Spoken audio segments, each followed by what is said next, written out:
শরৎ পূর্ণিমার রাত শ্রীকৃষ্ণ গভীর জঙ্গলের মধ্যে বসে তার বংশী বাদন করছেন।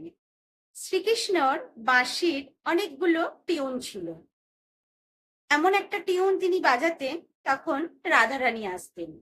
আবার একরকম টিউন বাজলে গোপিকারা আসতেন। আবার আর একরকম টিউন বাজলে তার বোঝো সখারা আসতেন। এরকম এরকম বিভিন্ন টিউন ছিল তার বাঁশির। তখন যেই বংশী বাদনটি তিনি করছিলেন সেটি ব্রজ গোপিকাদের জন্য।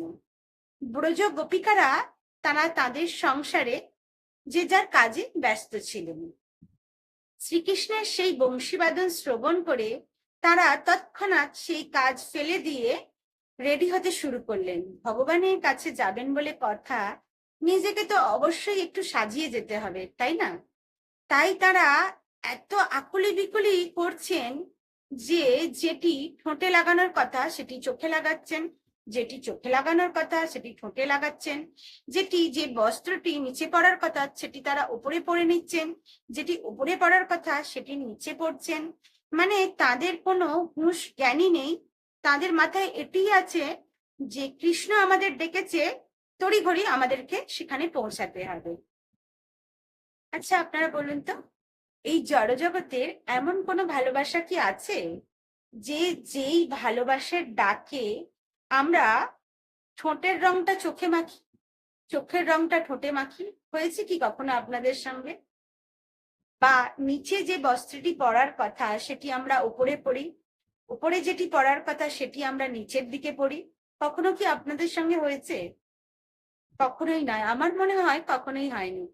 কেননা এই জড়জগতে এরকম কোনো ভালোবাসাই নেই যে যেই ভালোবাসার জন্য আমাদের এই রকম ভুল হতে পারে। ব্রজ গোপিকারা এতটাই গোবিন্দকে ভালোবাসতেন, তারা যখন গাঁয়ের পথে পথে দুধ দই ঘি মাখন বিক্রি করতেন তখন বলতেন, 1 কিলো কানহা লেলো, 1 কিলো কানহা লেলো, 1 কিলো গোবিন্দ কো লেলো। তার মানে কি, তারা গোবিন্দর প্রেমে, কানহার প্রেমে এতটাই মগ্ন ছিল, তারা কখনোই বলতে পারতেন না 1 কিলো দুধ নাও, 1 কিলো দই নাও, কখনো বলতে পারতেন না। তারা সব সময় কৃষ্ণ প্রেমে এতটাই বিভোর ছিলেন, সমস্ত কথার মাঝে তারা কৃষ্ণকেই স্মরণ করতেন। জয় জয় ব্রজবাসীর জয়, জয় জয় শ্রীকৃষ্ণ রাধারানীর জয়। হরি বল, রাধে রাধে।